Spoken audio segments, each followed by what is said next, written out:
Bonjour Thierry, Bonjour Daniel. c'est quoi le stress?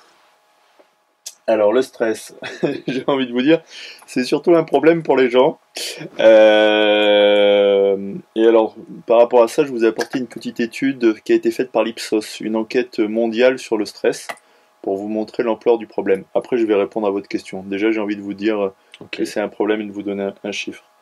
Selon une étude Ipsos qui a été faite en 2008 et 2006, dans le monde, vous avez 3 personnes sur 4 qui se considèrent comme stressées. 3 sur 4. Voilà, ces chiffres, ils sont vrais aux USA, aux États-Unis, au Canada, en France, en Corée du Sud, en Australie et en Allemagne. Et dans l'étude en question de l'Ipsos, on ne sait pas pourquoi, mais les Espagnols sont moins stressés, avec 61% quand même des gens qui se considèrent Quand comme même. stressés. Voilà, qui se considèrent comme stressés. Alors dans cette enquête, en fait, les gens stressés, ils se déclarent stressés sur la base d'irritabilité, d'anxiété, de fatigue, de problèmes de sommeil, et donc sur des symptômes classiques de stress. Mais je vais revenir à votre question, puisque effectivement c'est un problème. Donc votre question c'est quoi le stress? Pour vous expliquer Daniel ce que c'est que le stress, j'ai préparé votre question et je vais vous répondre en trois points. Premièrement, je vais vous donner une définition exacte de cette notion, qui est une notion du XXe siècle. Ensuite, je vous donnerai les 3 étapes du stress, les 3 phases du stress, parce qu'il est important de bien les connaître pour pouvoir tirer la sonnette d'alarme. Et puis ensuite, je vous donnerai les 2 grands types de stress qu'il faut savoir distinguer, parce qu'en fait, il y a 2 types de stress et il faut bien les distinguer. C'est pas exactement le même problème. Alors déjà, par rapport à la notion du stress, il faut savoir que c'est un mot qui date du début du XXe siècle, puisque c'est dans les années 1930 que Hans Selye a écrit pour la première fois à propos du stress. Et donc en 1930, pour vous donner un peu le contexte historique, c'était beaucoup plus tard que la naissance de Sigmund Freud. Sigmund Freud, il est né en 1856. Donc vous imaginez que Freud, lui, il est né en 1856 et il parle d'inconscient. Et puis vous avez Hans Selye qui vient après la Première Guerre mondiale et lui, pour la première fois, il parle de stress. Alors, il décrit le stress comme une tension.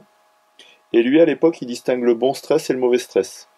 Parce que par exemple, en fait, il dit Hans Selye, je vais vous le dire en anglais, The absence of stress is death. Ça veut dire qu'il dit bien que le stress, c'est une tension, c'est une énergie, et que en fait, c'est le mouvement, c'est-à-dire c'est une réaction, en fait, c'est une réaction du corps.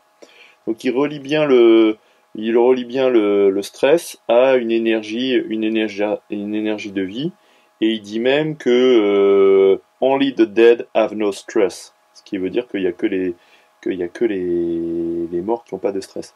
Donc déjà, il faut se dire une chose, c'est que la vie sans stress, c'est pas normal, hein. La vie, il y a du stress. Donc ça peut être quelque chose de positif Il aussi. peut y avoir quelque chose de positif. Le poison est dans le dosage, hein, avec le stress. Trop de stress, c'est pas bon. Pas assez de stress, c'est pas bon non plus.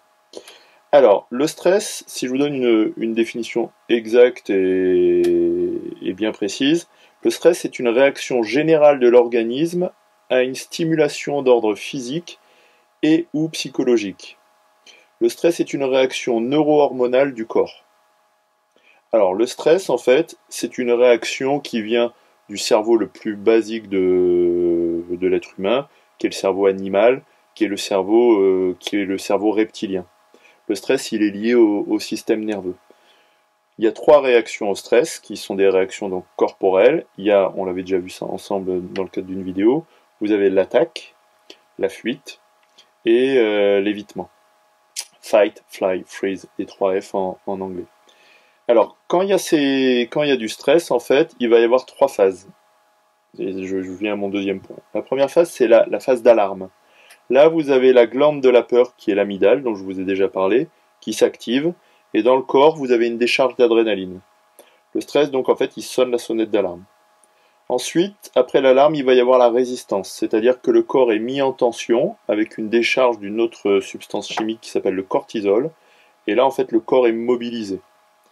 Et 3e étape, si ça continue, il va y avoir l'épuisement, c'est-à-dire que normalement le stress est calmé par l'hippocampe du cerveau qui calme l'amygdale.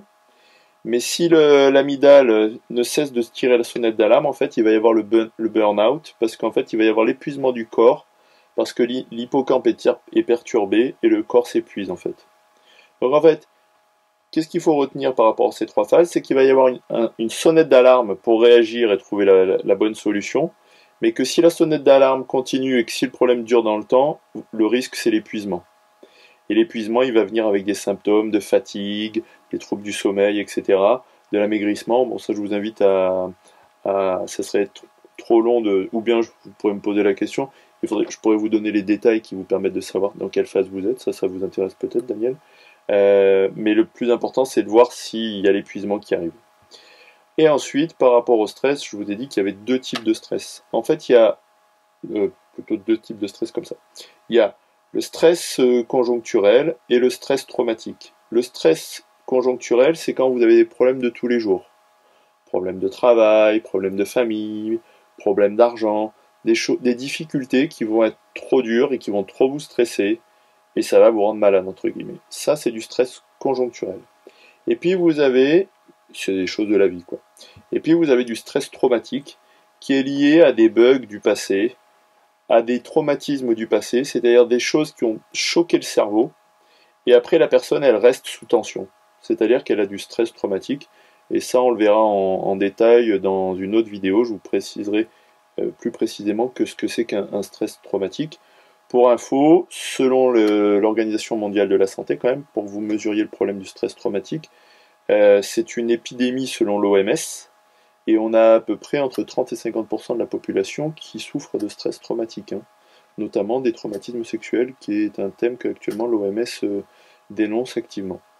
Voilà pour le stress, Daniel, et j'espère que c'est assez clair, même s'il y a beaucoup de choses à dire.